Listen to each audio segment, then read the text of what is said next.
Vous écoutez France Mag 2, il est pile poil 19h. Bienvenue tout le monde, bon week-end. Parlez Islam.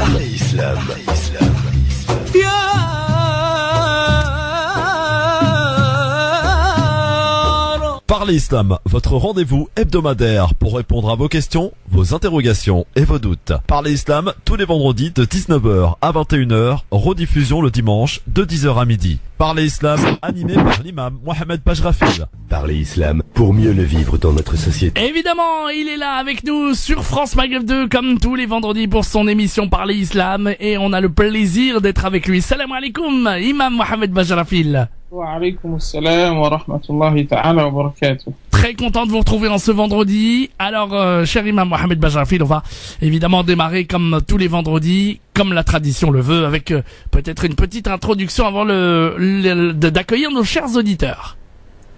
Alors, bismillahirrahmanirrahim, alhamdulillah wa salatu wa salam ala sayyidina rasulillah wa ala alihi wa sahbihi wa walah wa taba'a hudah.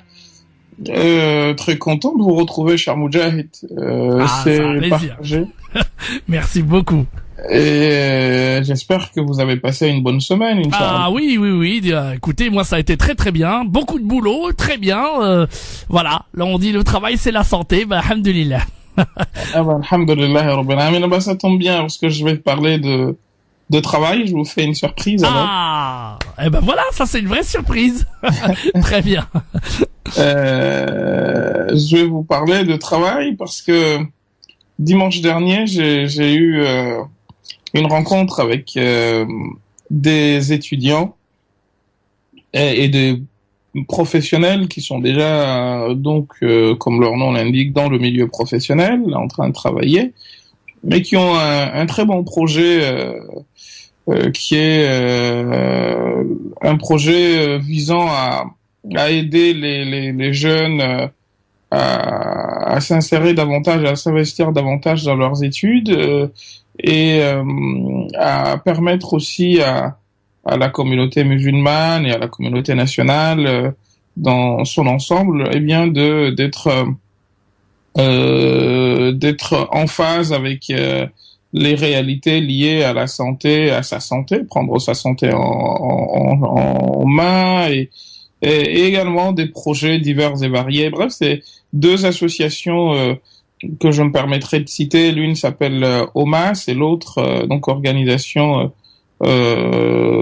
plutôt composée de personnes travaillant dans la santé et dans le domaine de la santé. Et puis une autre, c'est l'association ou la fédération des jeunes musulmans des grandes écoles, qui ont un esprit, ma foi, très ouvert et très enclin à la rencontre de l'autre, et ça m'a beaucoup fait plaisir de les rencontrer pour échanger avec elles, et j'espère que Dieu les aidera à continuer leur travail davantage, à le réussir. Mais il y a une remarque que j'ai faite suite à des questions que ces jeunes et ces professionnels, parce qu'il n'y a pas que des jeunes, m'ont posé, qui était de savoir comment craindre Allah subhanahu wa ta'ala, comment concilier le travail, la réussite avec la religion. Et je me suis dit, tiens, j'ai pensé à mon cher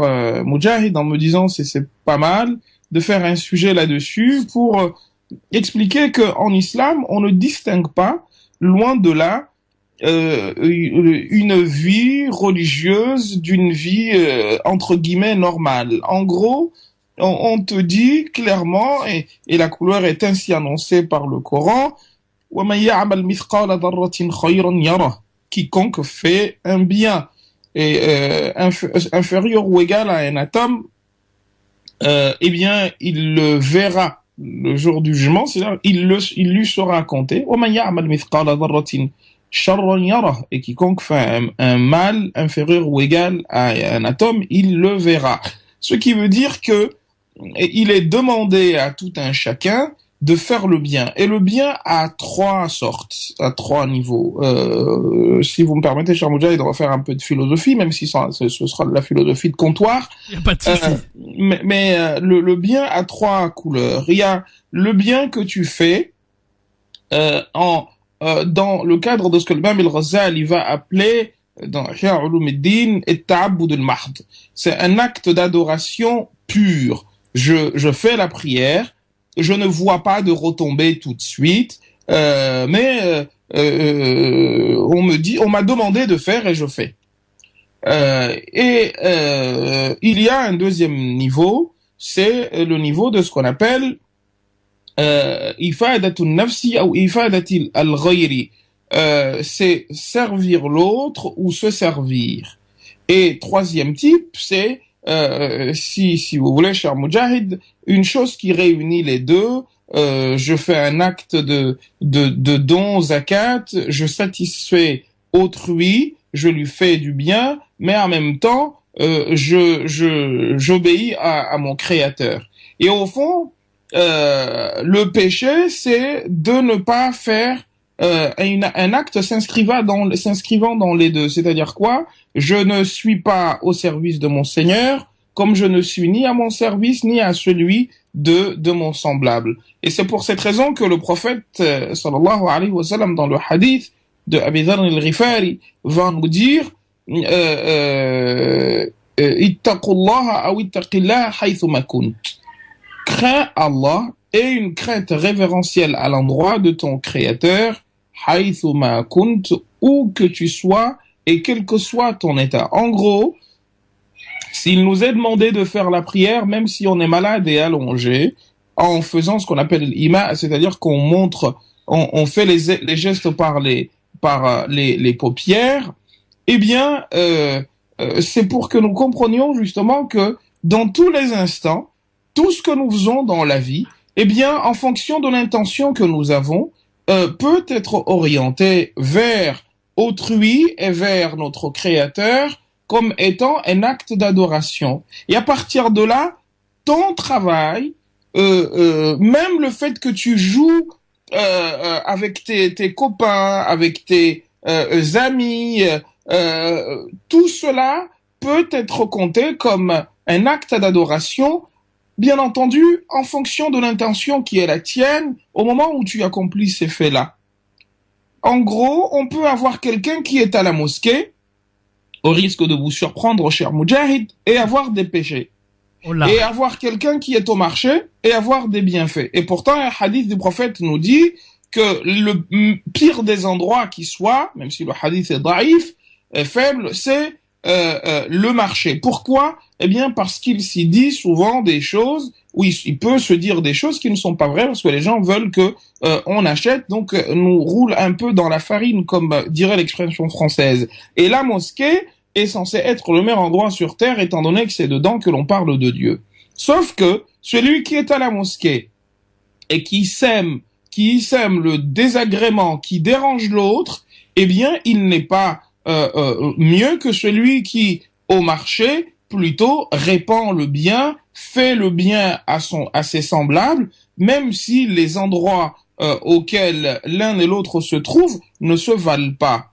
Et j'insisterai beaucoup là-dessus pour que nous comprenions que le médecin, quand il fait bien son travail, quand il fait son travail, il est au service de Dieu, si bien entendu son intention est de est visée vers justement l'obtention de la satisfaction de son Créateur et bien entendu de rendre comme ils le font avec dévotion, bien entendu, les médecins, on les en remerciera jamais assez, pour servir les autres. Pareil, l'enseignant, je me rappelle de très beaux vers de poèmes que l'on nous faisait chanter autrefois quand on était petit, du poète Cherkassi égyptien Ahmed Shawqi qui disait قم للمعلم وفه التبجيل كاد المعلم أن يكون رسولا عرفت أشرف وأجل من الذي يبني وينشئ أنفسا وعقولا سبحانك اللهم خير معلم علمت بالقلم القرون الأولى.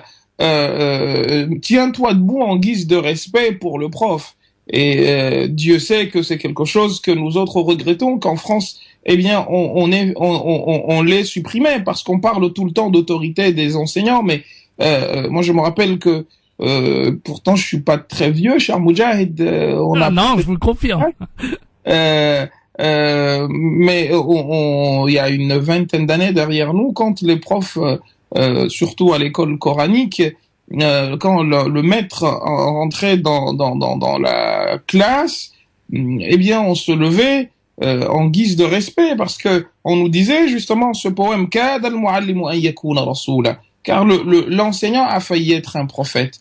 Arafta ashrafa ou ajalla, connais-tu quelqu'un de plus majestueux et de plus important min alladhi, que celui yabni wa yunshi'u anfusan wa uqula, qui construit des esprits et des intelligences. Subhanaka Allahumma khayra muallimin, gloire à toi Seigneur, le meilleur des enseignants. Allamta bil qalami al quruna al ula, par la plume tu as appris, tu as enseigné les communautés qui nous ont passé, ou les générations qui nous ont précédés, pour nous dire que l'enseignant, au moment où il enseigne, il transmet son savoir.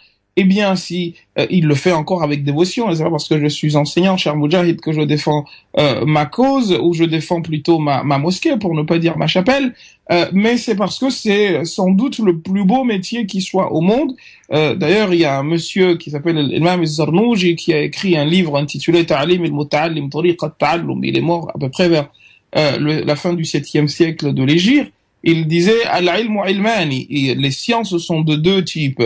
Al-fiqhu lil-adyani wa al-tibbu lil-abdani, la jurisprudence pour justement savoir accomplir les actes d'adoration, et la médecine pour savoir guérir les corps. Enfin, il y a un jeu de rimes que vous aurez sans doute remarqué, cher Moudjahid, mais là n'est pas notre propos.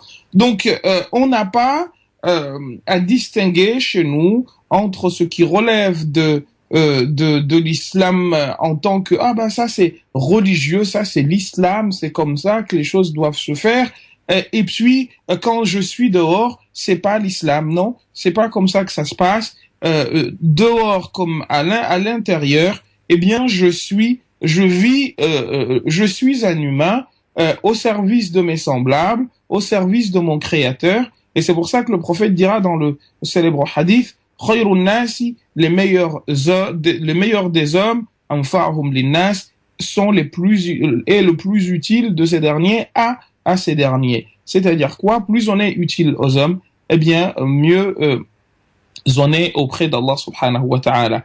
Et partant de là, on dit aux jeunes qui sont dans les études, eh bien faites bien vos études, vous êtes dans l'adoration d'Allah subhanahu wa ta'ala. Et d'ailleurs, il y a un propos du prophète très beau, dans lequel le prophète nous dit, Innal malaika, les anges, la tada'u ajnihatiha,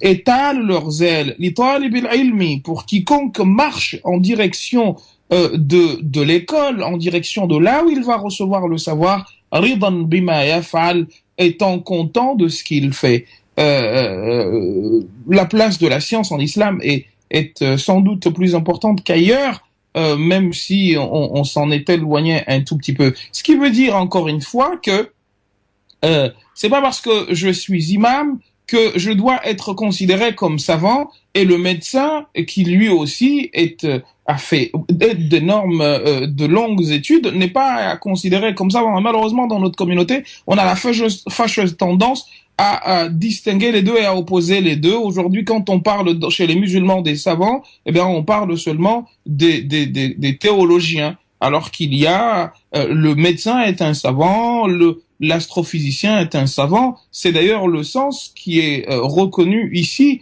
aux gens. Ce sont des gens qui sont spécialisés dans un domaine dans lequel ils y ont fait beaucoup d'années d'études et de recherche surtout.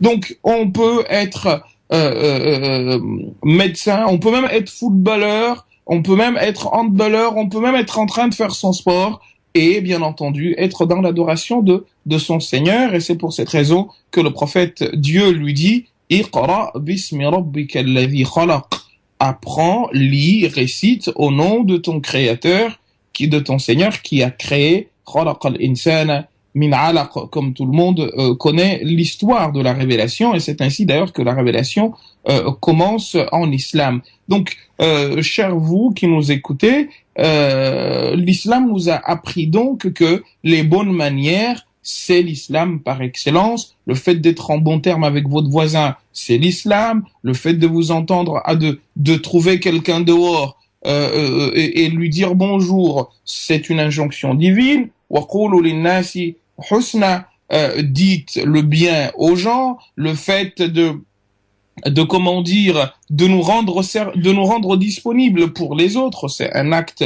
d'adoration. Même le fait, dit le prophète sallallahu alayhi wa sallam dans un hadith, d'être dans la vie intime avec nos époux, nos conjoints, c'est aussi un acte d'adoration. Un compagnon va d'ailleurs dire au prophète, Ya Rasulallah, mais c'est nous qui bénéficions de ces instants-là. Le prophète de dire, est-ce que ce que tu fais là, tu n'aurais pas pu le faire dans un autre contexte où tu ne serais pas en phase avec les prescriptions divines?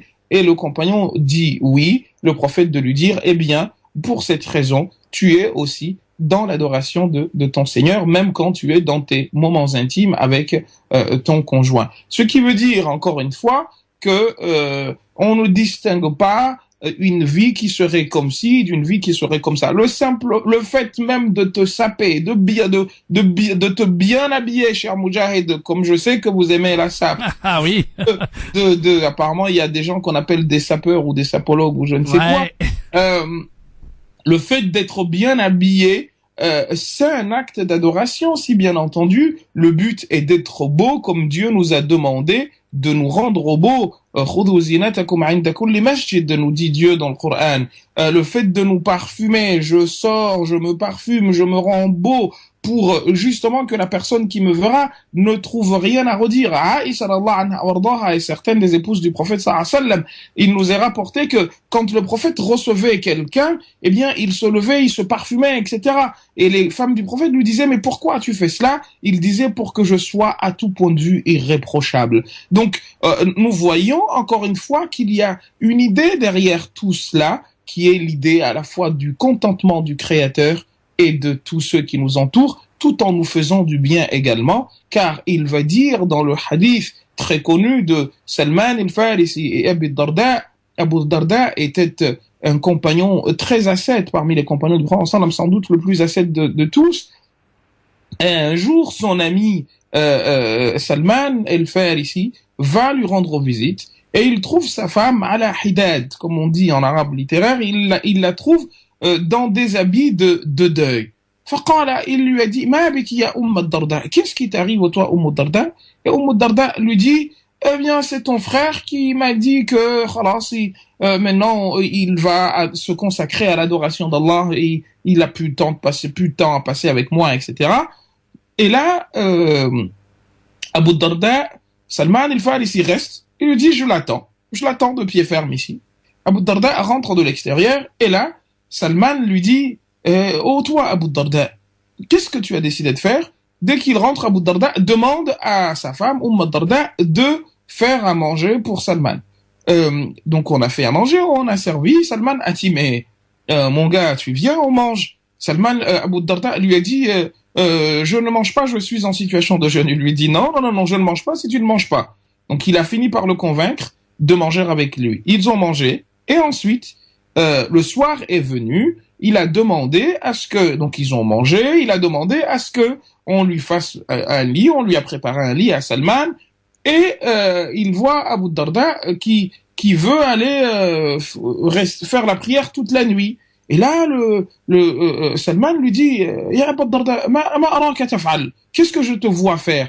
Il dit, moi je vais faire qiyamul layl, je vais prier toute la nuit. Là, Abu Darda lui dit, Salman lui dit, non, je ne dormirai pas si tu ne vas pas dormir avec ton épouse. Et ils ont débattu jusqu'à ce qu'il le convainque et il est parti dormir avec son épouse. Et le lendemain ou quelque temps après, Salman est parti raconter au prophète sallallahu alayhi wa sallam ce qui s'est passé. Et là, le prophète de dire, Al-haqqu ma'a Salmana, ou 'inda Salmana, c'est Salman qui avait raison des deux. Et là, il lui dit, Inna li nafsika alayka haqqan. Ta personne a des droits sur toi.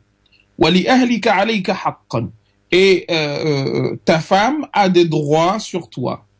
وَلِأَوْلَادِكَ عَلَيْكَ حَقًّا أو كما قال الرسول صلى الله عليه وسلم. Et tes enfants ont également un droit sur toi. فَأَعْطِي كُلَّ ذِي حَقٍّ حَقَّهُ. Donne à tout ayant droit son droit. Donc, se faire du bien, se reposer, aller faire du sport, se parfumer, se rendre beau, être au service des autres, aller travailler. Bref, tous les pans de notre vie sont couverts par la conception de l'islam qui est que l'humain s'inscrit dans une double logique, une logique visant à satisfaire son créateur et une logique visant à satisfaire l'humain, c'est-à-dire se satisfaire lui et ses semblables, les deux n'étant pas opposés, car il a voulu que notre créateur qui a voulu que, eh bien, en nous faisant du bien, eh bien, nous soyons à son service. Voilà très rapidement ce que j'ai voulu dire, cher Moudjahid. Je pense qu'il est magnifique. On va pas tarder à lancer la petite page de réclame. Maintenant, je commence à comprendre, vous voyez. Vous m'avez bien formé, cher Moudjahid. Vraiment bien, vraiment magnifique. Juste un point. En tout cas, voilà. En tout cas, si vous voulez parler de ce thème, vous aussi, le thème du travail et la religion, vous avez envie d'évoquer des questions sur ce thème, eh bien, n'hésitez pas à nous appeler dès maintenant. 0892 23 99 50. Étoile est le choix numéro 1. 0892 23 99 50. On parle du travail et de la religion aujourd'hui. Si vous avez des questions à poser à ce sujet, eh ben, vous êtes les bienvenus. L'imam Mohamed Bajrafil vous répond, évidemment, en direct. C'est la tradition, comme tous les vendredis. Parler Islam revient dans un instant avec les premiers appels de cet après-midi, de cette soirée. 0892 23 99 50 étoile 1. N'hésitez surtout pas à intervenir sur l'antenne et à poser vos questions aujourd'hui sur France Maghreb 2. 0892 23 99 50 étoile 1. À tout de suite, l'imam Mohamed Bajrafil pour la suite de l'émission Parler Islam. France Maghreb 2. France Maghreb 2. Parler Islam. Parler Islam. Parler Islam.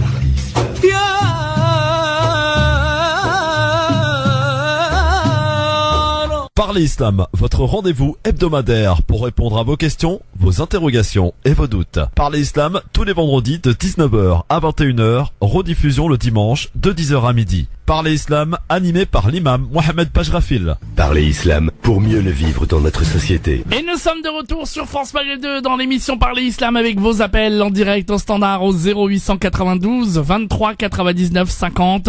Étoile est le choix numéro 1. Imam Mohamed, on va accueillir la première auditrice. Elle nous vient de Haute-Savoie. Elle s'appelle Amina. Bonsoir Amina. Bon, Amina n'a pas pu patienter, tant pis pour Amina. Alors, on va prendre quelqu'un d'autre. 0892 23 99 50 étoile 1. On va prendre Kamel, qui est à Amneville. Salam alaikum, bonsoir Kamel. Ouais, comme ça, vous arrivez à m'entendre? Alors, on vous entend très très bien. On vous entend très très bien.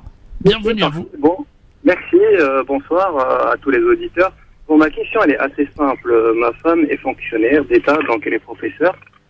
Et avant qu'elle soit titularisée, elle portait un voile. Donc le problème, c'est que étant fonctionnaire d'État en France, on ne doit pas montrer de signes religieux dans quand on a un travail public, au service public. Donc à chaque fois qu'elle va à son travail, elle est obligée d'enlever son voile pour s'adapter à la législation française. Donc j'ai un petit sentiment de culpabilité par rapport à ce problème et je ne sais pas comment gérer la situation. Donc, tout en sachant que bien avant de postuler à ce travail et d'avoir validé le concours, on savait bien qu'elle ne devait pas le porter. Donc, je ne sais pas si j'étais clair dans la question. Oui, vous avez été clair et vous n'avez pas à vous en vouloir. Dieu dit, la yukallifullahu nafsan illa wus'aha. Dieu ne nous impose pas ou ne nous tient pas rigueur par rapport à une situation dont il sait qu'on n'est pas maître. Donc vous n'avez pas à vous à culpabiliser par rapport à quoi que ce soit. Il faut que les choses soient claires de ce point de vue. Ce qui est problématique chez nous maintenant, c'est que nous avons perdu la notion de priorité. On voit, enfin il y a une anecdote sordide qu'on m'a raconté, mais qui illustre un peu le flou dans lequel malheureusement nous nageons. c'est que même dans les obligations, il y a obligation et obligation. Comme dans les interdits, il y a des interdits et des interdits. Il y a des obligations qui sont majeures et des obligations qui le sont moins. Nous avons des interdits qui sont majeurs, qu'on appelle al-kaba'ir, et des interdits qui le sont moins. Et c'est pour cette raison même que dans les actes d'adoration, vous avez ce qu'on appelle des wajibat et vous avez ce qu'on appelle des sunan, des choses recommandées. Et parmi celles-ci, il y a ce qu'on appelle sunnah mu'akkada, etc., ce qui est très fortement recommandé. Donc les actes sont ainsi, dans la vie, il faut que nous raisonnions ainsi. Alors cette histoire, ou plutôt cette anecdote me dit quoi? Il y a un frère qui a vendu un garage à un autre frère. Et ils se sont donné rendez-vous dans une gare, dans un département parisien, pour que le frère aille voir l'autre et qu'il le remette les clés et qu'ils finissent leur affaire. L'acheteur de l'affaire est venu pour le récupérer à la gare. Qu'est-ce qui va se passer? Le frère en question, donc celui qui est venu le chercher, il se met à rouler à 300 à l'heure en ville. Le frère lui dit, mais qu'est-ce qui se passe? Lui dit, tu t'imagines là, on vient de faire l'appel à la prière de Asr, il faut que je sois à l'heure à la mosquée au moment où l'imam va dire Allahu Akbar. Et le frère, il est étonné. Donc qu'est-ce qu'il fait? Il grille un feu, si ma mémoire est bonne, a failli faire un accident sur la route, pour tout cela, pour soi-disant être à l'heure à la mosquée. Eh bien, là, on a le cas typique de l'absence de priorité ou de la compréhension de la notion de priorité dans notre vie. C'est que c'est pas comme ça que les choses se passent. Le foulard est une obligation. Mais aujourd'hui, si on demande à une professeure comme votre épouse à choisir entre porter le foulard ou aller enseigner, transmettre le savoir, lequel des deux est plus important, il n'y a pas photo, cher frère. On demande à une élève, à une fille qui a 17 ans ou 16 ans ou 18 ans à choisir entre porter le foulard, qui pour moi est une obligation, je ne le dirai jamais suffisamment clairement. Si on lui demande de choisir entre aller à l'école pour faire des cours et rester à la maison pour porter le foulard, il faut surtout pas que nous hésitions une seconde. C'est pas comme ça que ça se passe. Le Coran nous a appris qu'il est interdit de manger un cadavre. Mais quand tu es dans une situation de vie ou de mort, qu'est-ce qui se passe? Il t'est légitimé de manger le cadavre. Pourquoi? Parce qu'il y a, les interdits ont des priorités. Il t'est interdit de te tuer, comme il est interdit de manger quelque chose qui n'est pas halal. En revanche, te tuer est beaucoup plus grave que manger du porc ou de la viande non halal ou même boire de l'alcool. Donc qu'est-ce qui se passe? On raisonne en termes de priorité. Donc votre question est une question qui est récurrente. Les gens culpabilisent là-dessus. Est-ce que le prophète sallallahu alayhi wa sallam répond à votre question dans un hadith? Mais j'ai voulu illustrer mon propos par cette anecdote qui témoigne de l'état dans lequel nous sommes malheureusement. Il dit rufi'a an ummati, il est pardonné à ma communauté, al-khata, l'erreur, wa nisyan, et l'oubli, wa mastukrihu alayhi, et ce qu'on les a forcés de faire. Eh ben voilà pour votre réponse, monsieur. Voilà, peut-être que j'avais oublié de préciser quelque chose, c'est que, ayant fait des études, elle n'a pas pu travailler ailleurs que de faire son concours. Mais même, cher frère, même si elle travaille dedans, c'est le plus beau des métiers. Et imaginez-vous une seule seconde, on va raisonner en termes de maqasid cette fois. Imaginez-vous qu'elle ne fait pas de médecine, elle enseigne pas. Et que les filles qui doivent aller à l'école pour faire des études, pour devenir des médecins, n'y vont pas. Et vous vous imaginez dans quelle société on nage? Si elle n'enseigne pas, le jour du jugement, qu'est-ce que Dieu fera d'elle? Le prophète a dit, Man ta'allama mas'alatan aw ilman, celui qui apprend un brin de science, thumma katamaha, et qui ensuite le cache, al-jamahu Allahu yawm al-qiyamati bilijamin min nar, Dieu lui mettra un harnais d'enfer le jour du jugement. Qu'est-ce qui se serait passé pour elle? Imaginez si il n'y a pas, elle va pas enseigner, donc parce que c'est elles qui forment des médecins, les médecins de demain, les pilotes de demain. Vous vous imaginez un peu? Donc il faut surtout pas. Mais malheureusement, quand on raisonne, quand on parle ainsi, on oublie de voir les finalités de ce qu'il y a derrière. On raisonne toujours en ayant un regard qui se limite au bout de notre nez. Or c'est pas comme ça, et c'est pour cette raison que les gens ont souvent des réactions vives. Alors qu'en fait, comme on dit dans Usul, al-umuru bimaqasidiha, c'est une règle bien connue. Les choses sont à analyser en fonction de leur finalité. Voilà, et monsieur. Omar ibn Khattab disait une phrase très célèbre. Il se peut qu'un péché qui impose en quelque sorte une sorte de prise de conscience et d'humilité soit meilleur qu'un acte, une bonne œuvre suivie d'ostentation. La phrase peut paraître paradoxale et même choquante alors que c'est vrai.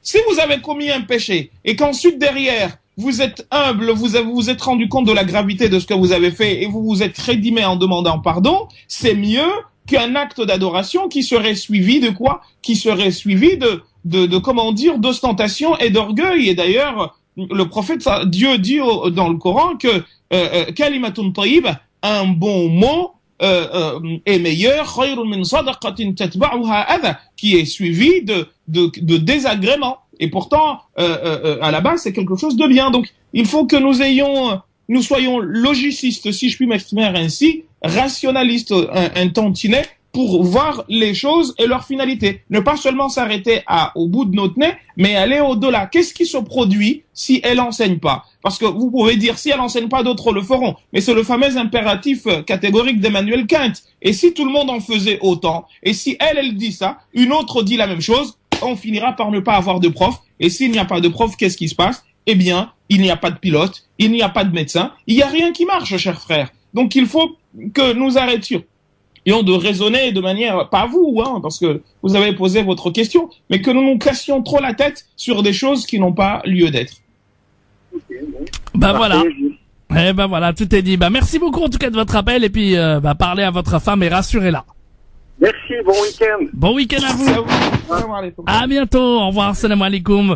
0892 23 99 50 étoile est le choix numéro 1 pour poser vos questions à l'imam Mohamed Bajrafil. Aujourd'hui, on parle de l'islam, de la religion et du travail. Si vous avez des questions dans ce sens, n'hésitez pas. On est là pour vous accueillir évidemment. 0892 23 99 50. On va accueillir Noureddine. Il est à Orléans. Salam alaikum Noureddine. Merci, salam alaikum. الإمام محمد السلام ورحمة الله تعالى السلام عليكم. على كل حال يا أخي في البداية تقديم الشكر إلى سيادتكم وبالمعارف، لكن نتكلم بصراحة في القرآن في الدين تاعنا احنا مسلمين كمسلمين الآن أصبحت الأمور غير واضحة. كل طير يرغب الله كما يقول لك المعنى. القرآن واضح يا أخي، واضح كلام باين. اللي ما يقراش القرآن ما يعرفش الدين تاعه. هذه أولا. مون انترفونسيون التدخل تاعي كنت تهضر على الإنسان باش يدير الفولار ولا ما يديرش فولار، هذه هضرة مثلا عادي تقراها دير الفولار ولا ما يديرش فولار. Monsieur Nordine. الواجبات لابد حلال حلال وحرام حرام. Donc انت تقول له ما ديرش باسكو لوبليغاسيون اون فرونسي تو ما ديرهاش كاريمون سيتي اون لوبليج كيما يقول سيتي اوبوزيسيون ماتنون سا سي اون رونت با دون دومين بوليتيك. راك عايش في الخارج يا حبيبي يطبق الاسلام ما قالكش هذه علاه هو يدير لافات تاعو وانت ما ديرش السنه تاعك. كيما نعطيك مثال تاع العيد الكبير ولا باغ اكزومبل كيفاش انت ما تذبحش هو يدير لانوال تاعه. كيفاش هذا الخوف هذا كلام واضح باين. علاش قاعدين ندرقوا تفرقوا غربال كما يقول لك؟ الاسلام واضح يا حبيبي، اللي حلال حلال واللي حرام حرام. هذه هي انا هذا التدخل تاعي. ونزيد نقول لك بالاحترام تاعي يا سيادتكم يا شيخ سورة الشعراء، فهمهم سورة الشعراء اللي ما يعرف قصة تاع فرعون ما يعرف والو في الدين تاعه. Merci beaucoup monsieur, merci bien. Allez, on revient dans un instant sur France Maghreb 2. Ne bougez pas, à tout de suite. Merci de nous rejoindre sur France Maghreb 2, évidemment. Vos appels en direct au standard au 0892 23 99 50. Ça y est, on a rétabli le studio en marche avec l'imam Mohamed Bajrafil. Vous êtes toujours là, imam Mohamed? Oui, je suis toujours là. Bien. pour le faire. J'ai rien Oui, oui. Alors, par contre, ça coupe là. Par contre, on a plein de coupures. Oui, vous aviez donc, on n'a pas compris la question du frère. Hein, c'est bien ça que vous vouliez. J'ai rien compris. Voilà. Bah, écoutez. Du tout simplement. J'ai pas entendu du tout. J'ai entendu le début et après ça s'est arrêté. Bon, bah écoutez, c'est pas grave. Le frère nous rappellera ou. Inch'Allah. Inch'Allah, en tout cas déjà, c'est mieux d'avoir un téléphone un peu mieux, voilà. Allez, 0892 23 99 50, étoile est le choix numéro 1. Inès est avec nous, elle a un téléphone qui fonctionne. Inès, bonsoir. Oui, bonsoir.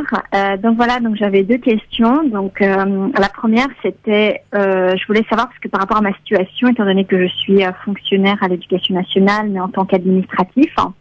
Voilà, donc moi j'avais une question par rapport au port du foulard, étant donné que là je suis actuellement en congé et pendant mon congé j'ai décidé de porter le foulard et je voulais savoir par rapport à la fin de mon congé, moi j'envisageais de démissionner parce que je conçois pas de retirer mon foulard. Alors je suis mariée, mon mari travaille, alhamdoulilah, mais je voulais savoir est-ce que je fais bien de démissionner en sachant que c'est vrai que bon, mon mari gagne pas beaucoup d'argent, mais c'est un salaire décent. Et parce que d'un côté, j'ai l'impression d'avoir étudié pour rien du tout. Et puis, voilà, donc c'était ma première question. Ensuite, ma deuxième question, c'était pour quelqu'un qui a un emploi de transporteur, enfin de chauffeur. Et lorsqu'admettons qu'il prend des clients et les clients lui demandent de l'emmener à un endroit dont il sait très bien que c'est un lieu, on va dire, de débauche. Est-ce que il joue simplement, il transporte et il n'a pas à poser de questions, il n'a pas à faire des suppositions, etc. Il se contente d'emmener cette personne-là, même si c'est un mauvais endroit, ou est-ce que il se doit de refuser ou pas? Donc voilà, je voulais avoir votre avis, s'il vous plaît. Bien, alors Imam Mohamed et Inès, vous bougez pas. Par la dernière. Alors justement, Imam, on va passer la pub, comme ça on sera pas coupé, et juste après on répond à Inès. Et Inès, vous restez en ligne, d'accord? Très bien. Bon, bougez pas, Imam Mohamed Bajrafil, on vient dans un instant. La pub très vite et on revient sur France Maghreb 2 dans l'émission Parler Islam. Vos appels 0892 23 99 50. À tout de suite. France Maghreb 2, France Maghreb 2. Parler Islam. Parler Islam.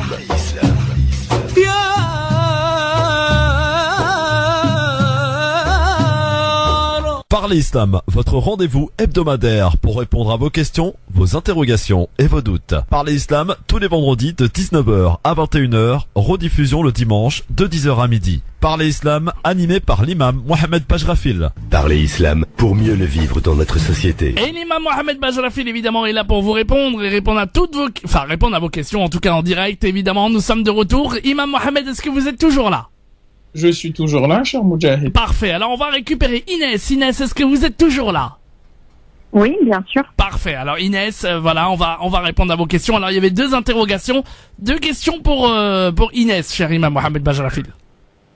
Alors, j'ai oublié la seconde. Je vais commencer donc par la première. Si vous vouliez bien me rappeler la seconde, parce que je l'ai pas notée. Les taxis, je crois. Alors, rappelez-nous la deuxième. C'est pour des chauffeurs, donc quelqu'un qui travaille dans. Lorsqu'ils ont des clients qui leur demandent de l'emmener dans des lieux, qui sont pas recommandables, donc des lieux de débauche. Est-ce que, il est censé les emmener sans poser de questions, ou est-ce que il doit se poser des questions et éventuellement refuser la course, donc voilà. Je vais vous dire une anecdote de mon shir en ilm al-hadith, les sciences des traditions des hadiths. Je citerai pas son nom, mais c'est en tout cas un de mes maîtres en théologie, qui est parti en Suisse une fois et qui a demandé à quelqu'un de l'amener vers là où se trouvent les filles de joie, les péripatéticiennes. Et la personne a été de prime abord étonnée de voir un shir qui demande à ce qu'on l'amène là-bas. Et il part avec la personne. Et qu'est-ce qui s'est passé? Il est parti voir, il l'a emmené jusqu'à l'endroit, et il est descendu de la voiture, et le jeune regarde en étant en situation, il tremblait de partout. Et il s'est mis à s'imaginer des histoires, et peut-être que le shir va faire ci, va faire ça. Et le shir descend, il demande aux femmes qui étaient là, Et il y en a une qui vient et il se met à lui parler. Et en fait, la femme pensait que c'était un client. Le cheikh lui dit, donc elle veut commencer à parler de choses. Le cheikh lui dit, non, moi c'est pas ce que vous croyez. Il lui demande quel est son âge. La jeune femme lui dit qu'elle avait un âge, je crois, entre la vingtaine et la trentaine. En tout cas, elle était à la fleur de son âge. Le cheikh, il sort une liasse de billets et lui donne. Et la jeune femme se met à pleurer et lui dit, mais qu'est-ce qui se passe? Le cheikh lui dit, pourquoi vous pleurez? Elle lui dit, parce que depuis que je suis ici, on m'a jamais traité comme un humain, mais on me traite toujours comme un objet. Le cheikh lui dit, en fait, c'est pour cette raison que je suis venu ici, pour vous montrer que vous êtes humaine, et que vous n'êtes pas une marchandise. Et il lui a donné une somme suffisante d'argent, qui lui a permis de se lever et de partir. Et elle a dit, à partir de cette expérience, qu'elle allait plus jamais vendre son corps.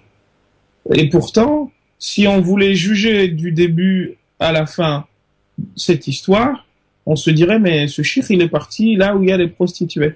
Et c'est pour cette raison que, en islam, les choses ne marchent pas de cette manière. On n'a pas le droit d'être méticuleux. Le Coran l'interdit.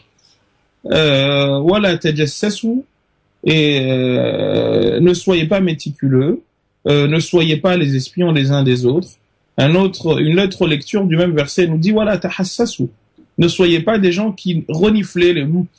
Je renifle pour suivre, lui fait ci, fait ça. Ah ben c'est pas comme ça. Il se peut que la personne va chercher son enfant, il se peut. Et c'est pour ça que justement on nous a demandé de nous éloigner de beaucoup de soupçons. C'est bien sûr pas bien de se rendre dans des endroits où il y a ce qu'on appelle les shubuhat, et le prophète l'a dit, éloignez-vous des endroits douteux. Mais il se peut que la personne qui s'y rende pour un but précis. On a vu aujourd'hui, on entend des gens qui partent en Syrie, etc. Mais on a vu qu'il y a des parents qui partent en Syrie pour récupérer leurs enfants. Donc si à cela on va appliquer la même logique, finalement, vous voyez que quand on est faqih ou on est juge, on ne peut pas faire dans la généralisation. Alors c'est vrai qu'il y a la règle de ce qu'on appelle le ghalib, ce qui est souvent, mais c'est pas comme ça que les choses fonctionnent. Donc la personne en question qui travaille, ça n'a rien à voir avec son travail. Il n'a pas à demander aux gens ce qu'ils vont faire à tel ou tel endroit. Au temps de Omar ibn Khattab, il y a quelqu'un qui était avec lui et qui marchait dans la rue. Dans la rue, la personne reçoit de l'eau sur la tête. Et elle dit, c'est de l'urine. Omar ibn Khattab l'a poussé comme ça en lui disant, mais qui t'a dit que c'était de l'urine? Qu'est-ce que tu en sais? Pourquoi tu décides que c'est de l'urine? Vous avez compris? Donc ce n'est pas de son devoir. Il n'a pas à demander à ses clients ce qu'ils vont faire.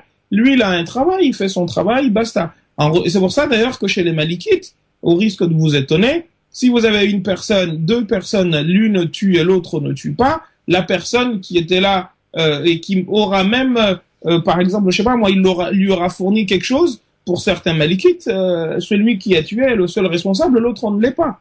Mais bon, ce serait un autre débat de fiqh dans lequel j'ai pas envie de rentrer. Mais c'est vous dire que il ne faut surtout pas se mettre dans des positions qui ne sont pas les nôtres. Donc ça, c'est la deuxième question. Voilà, vous avez compris, Inès? Oui. D'accord. Maintenant, pour la première question, alors, rappelez-la nous. Question, encore une fois, moi je vous dis, ne pas enseigner ce que vous avez appris est beaucoup plus grave que retirer le foulard. Donc ne pas travailler peut-être à terme avoir des répercussions sur vous-même.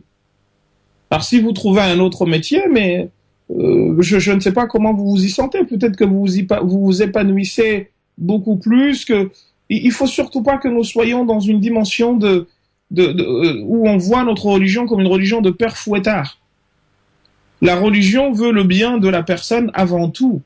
Nous sommes une des rares religions dans lesquelles il n'y a pas de sacrifice que l'on ferait pour Dieu. Dans d'autres religions, il y a des gens qui vont égorger des vaches et viendront les laisser à l'endroit, à l'hôtel de, ça n'existe pas chez nous. Dieu nous dit, لن ينال الله لحومها ولحومها ولا دماؤها ولكن يناله التقوى منكم. Ce qui va atteindre Dieu de ce que, des sacrifices que nous faisons, c'est la piété émanant de nous. C'est pas, c'est pas la viande. La viande, c'est nous qui la mangeons.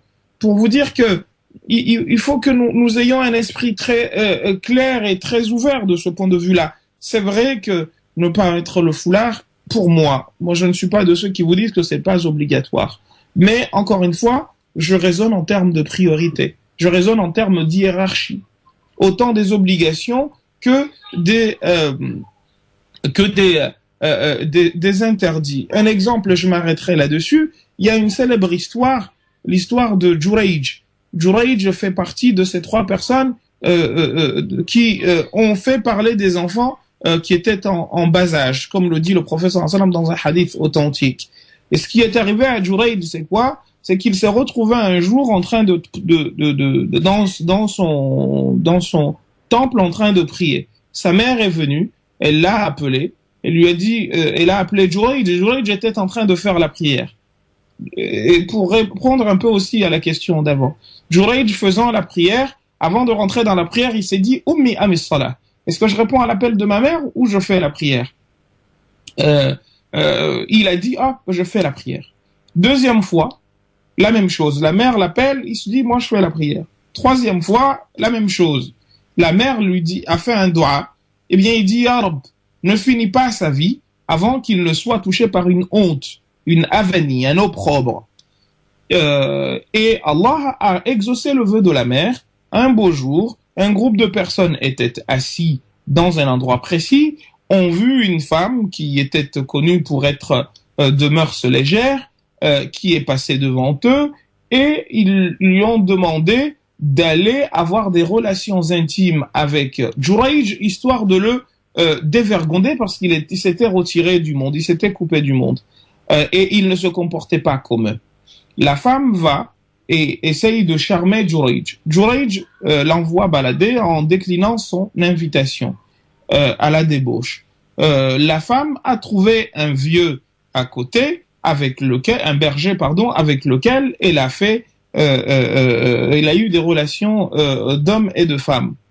Elle tombe enceinte, et quand on est venu lui demander qui était le père de l'enfant, puisqu'elle n'était pas mariée, la femme va dire qui? Jurayj. Alors que Jurayj n'y était pour rien.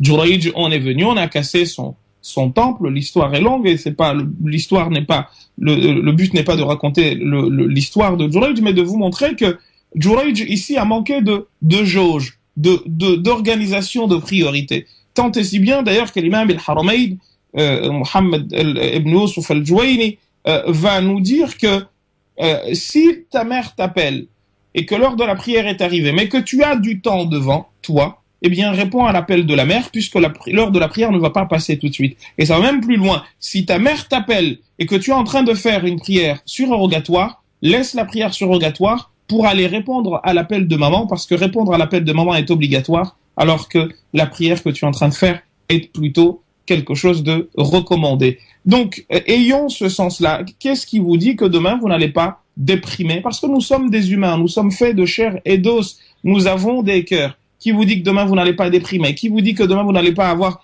une situation psychologique qui sera fragilisée? Qui vous dit?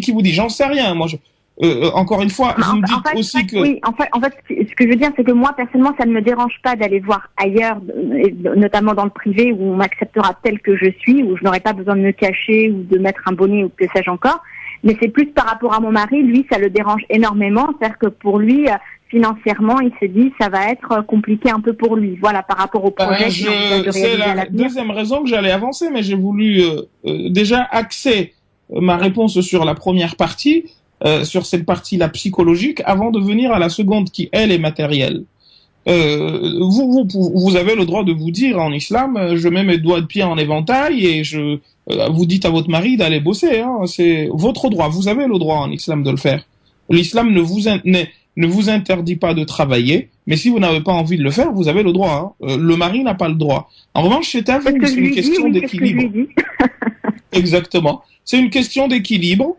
entre vous, à vous entendre, etc. Et ensuite, faites ce qui vous, comme dit le prophète sallallahu alayhi wa sallam, ce avec quoi votre cœur sera apaisé, en tenant compte, bien entendu, de votre équilibre familial. Et de ce point de vue-là, j'ai envie de vous dire, Ahlu Makka adra bi shi'abiha, vous connaissez plus votre situation que moi. Mais à partir de comment dire, de ce que je viens de vous donner comme élément, essayez de juger votre situation et de tenir compte également de ce que peuvent être les répercussions d'une telle décision, à la fois sur votre psychologie et sur votre situation ou votre équilibre familial. D'accord. Eh ben voilà ma chère Inès, merci beaucoup. On a été, en tout cas j'espère, complet avec vous, et bah merci beaucoup de nous appeler et de nous être fidèles surtout, Inès. Merci. Merci beaucoup. Au revoir. À bientôt. Au revoir. N'hésitez pas à nous rappeler, évidemment. 0892 23 99 50. On va prendre les dernières questions. Ça va aller très très vite parce que Imam Mohamed Bajarfil, malheureusement, doit nous quitter incessamment sous peu pour des obligations, évidemment. Mais on va prendre d'autres appels au 0892 23 99 50. Fatima est à Nîmes, dans le Gard. Salam alaikum, Fatima. Salam alaikum, wa alaikum salam wa rahmatullahi ta'ala barakatuh.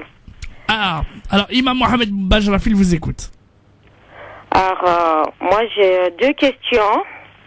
La première question, c'est une invocation que j'avais entendue une fois l'imam qui l'avait dit.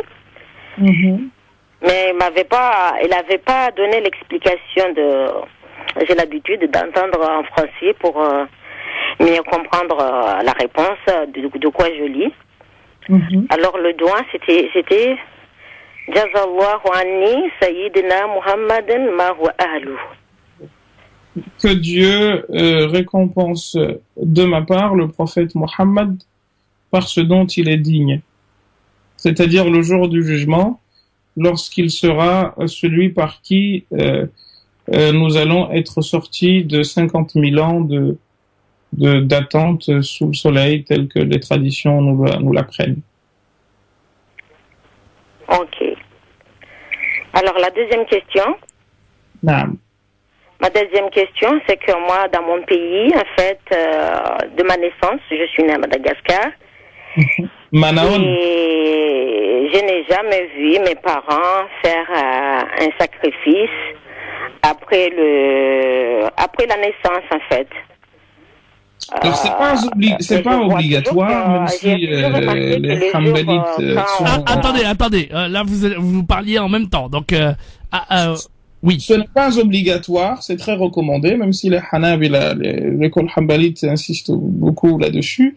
C'est quelque chose que on peut faire même plus tard, mais c'est pas obligatoire. Si on était Zahiri, c'est-à-dire du côté de Ibn Hazm et d'autres, on pourrait comprendre que c'est obligatoire parce que le prophète sallallahu alayhi wa sallam a demandé, a dit arhiqu anhu daman adhibu anhu al-adha, et enlevez-lui la petite chevelure qui pousse dans le ventre de maman sur la tête, c'est ce qu'on appelle l'aqq, qui donne le mot aqiqa, donc ce sacrifice dont vous parlez, et égorger une bête pour perpétuer, entre autres choses, la sunna de notre patriarche Ibrahim alayhi salam, Abraham. Mais ce n'est pas une obligation, et je sais que dans des pays comme Madagascar, et c'est pour ça que je vous ai dit Manaon, la situation financière ne le permet pas tout le temps. Aux Comores, j'ai vu la même chose, parce que les gens n'ont pas forcément les moyens, même si certains gardent pour faire le grand mariage, mais c'est les Comoriens qui comprendront ce que je veux dire. Il y a donc c'est j'ai envie de dire normal, ce serait peut-être pas le mot, mais ça se comprend que les gens ne fassent pas cela, étant donné qu'ils n'ont pas forcément les moyens. Alors je ne connais pas la situation personnelle de vos deux parents, de vos parents, mais ceci peut expliquer cela. Voilà, madame. Donc, ce qui fait que moi, il faut que je le fasse maintenant que je suis grand, c'est pas une obligation ou pas? Alors c'est pas une obligation. Certains savants disent qu'on peut le faire, mais bon, c'est pas une obligation. C'est pas obligatoire. Merci. Barakallah fiki. Merci à vous, madame, et merci de nous écouter, en tout cas, Madagascar. Comme on dit en malgache, velouma. Voilà, Wenoum. C'est le matin, merci. Merci beaucoup, madame. À bientôt. À bientôt. Au revoir, merci beaucoup. 0892 23 99 50, étoile et le choix numéro 1. On va prendre la dernière personne, une auditrice, Sharima Mohamed Bajrafil, qui souhaite rester anonyme. Salam alaikum, madame. Alaikum salam wa rahmatullah. J'ai une question d'ordre religieuse, enfin deux petites questions. Une grande question plutôt. Je suis mariée, alhamdoulilah, mais donc ça fait un moment, et avec le temps, on a appris qu'il y avait une histoire d'allaitement entre ma maman et la grande sœur à mon mari. Donc on n'en est pas dit. Attendez, oui, parce qu'on vous entend mal. Une histoire d'allaitement entre votre maman et la sœur à mon mari. Et la sœur de son mari, Imam Mohamed. Et c'est-à-dire qu'on n'est pas on n'est pas sûr du nombre d'allaitements, de l'allaitement en question. On est en fait, cette histoire d'allaitement, vos parents sont vivants ou pas? Oui, mes parents sont vivants, oui. Parce que alors cette histoire de combien de fois, il y a eu débat là-dessus. En fait, il y a deux groupes. Nous avons deux groupes dedans. Nous avons les Hanafites et les Malikites d'un côté et les Hanabila et les Shafi'ites de l'autre. Qui disent quoi? Qui vous disent que le postulat de départ déjà pour que tout le monde nous comprenne, c'est que le prophète a dit yahrumu min ar-rida'i ma yahrumu min an-nasab. Par l'allaitement, eh bien des choses sont interdites, donc en relation avec le mariage, comme des choses le sont par rapport à la filiation. Donc on peut pas se marier avec sa sœur biologique, mais également ce qu'on appelle sœur de lait ou frère de lait également. Oui, mais la précision, c'est que lui et moi, on n'a pas été ensemble et on n'est pas sûr. Hein. C'est une question. Non, mais j'y arrive, ma très chère sœur. C'était juste la première précision. J'ai compris votre question. Ouais, donc, j'étais en train de vous dire qu'il y a deux points de ce point de vue-là. Le premier point, c'est par rapport à la divergence qu'il y a entre les quatre écoles. Et je les ai regroupés en deux. Les Malikites et les Hanafites d'un côté, et les Shafi'ites et les Hanbalites de l'autre. Les Hanbalites et les Shafi'ites, eux, vous disent que ce qui va être pris en considération, c'est l'allaitement qui a rassasié la personne.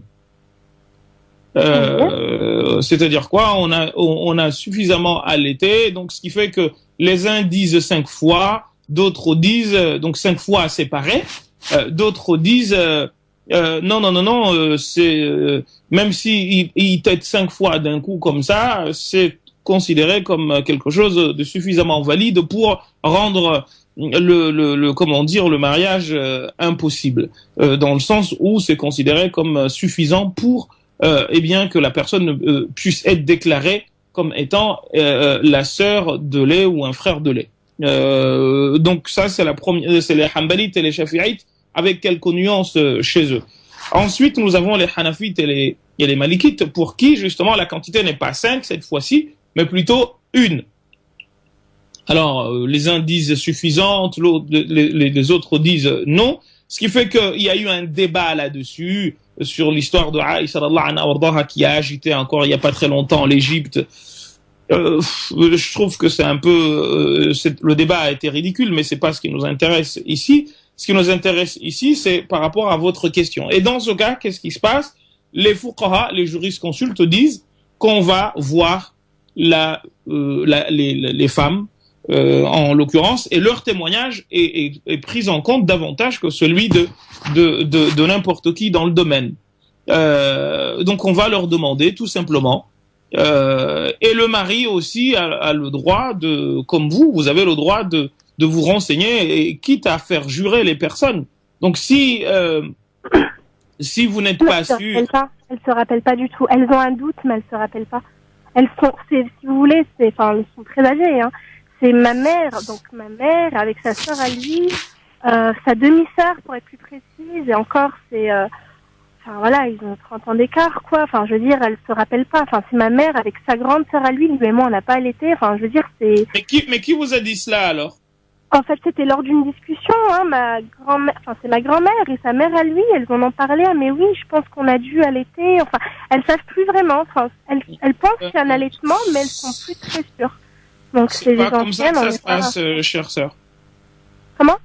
C'est pas suffisant pour casser un mariage, sauf si, bien entendu, votre mari, et vous décidez par précaution de le faire, mais vous n'êtes pas, non, c'est pas suffisant. Vous savez, il y a une histoire il y a une histoire pareille, mais qui serait un peu plus choquante, donc je n'en parle pas, de Abu Yusuf et le grand disciple de Abu Hanifa et l'imam Haroun al-Rashid, comme le recueil Suyuti, mais j'ai pas envie d'en parler ici. Bon, pour vous dire que ce qu'elles ont dit, elles ne sont pas sûres, donc c'est pas comme ça que ça se passe. Et surtout que vous dites, vous ne savez pas combien de fois. Là, j'ai fait l'introduction que j'ai faite pour que vous compreniez que la question n'est pas une question simple où il y a du blanc et noir. Ah, ben juste il a fait une fois, parce que pour les uns, si tu as tété qu'une fois, c'est pas suffisant pour rendre invalide le mariage. En fait, justement, elle se rappelle pas parce que sa mère à lui disait que peut-être que ma mère pleurait, elle a dû la calmer. Elle se rappelle plus, elles sont très âgées, elles ont un doute. Et elles sont pas sûres en fait. Elles ont un doute, elles ont un gros doute, mais et quand on leur a posé la question au départ, ma grand-mère elle disait moi je me rappelle plus du tout. Sa mère à lui, donc la mère à mon mari, elle avait un doute. Elle disait après si moi j'ai allaité. Elles étaient perplexes et puis en fait au départ elles savaient pas du tout, mais c'est vraiment après que la discussion est venue et de là est né le doute et puis après le souhait, c'est voilà. Après non, je veux dire moi, je me disais très épanouie en mariage, tout se passe bien. Mon mariage c'est à plusieurs reprises, tout s'est facilité. Enfin, je veux dire, j'ai jamais eu d'autres sentiments, si ce n'est que voilà, ça ne pouvait être que mon mari. Enfin, aujourd'hui, je peux pas. Alors, si j'ai une leçon à donner, c'est à tout le monde. Une leçon, un conseil plutôt à donner, c'est de se taire quand on doute, parce que ça peut mettre, comme vous dites, le waswas chez les gens et c'est pas bon. On dit des choses dont on est certain, sinon on se tait. Donc du coup, justement, là, je vais pas remettre mon mariage en question, on est d'accord? Non.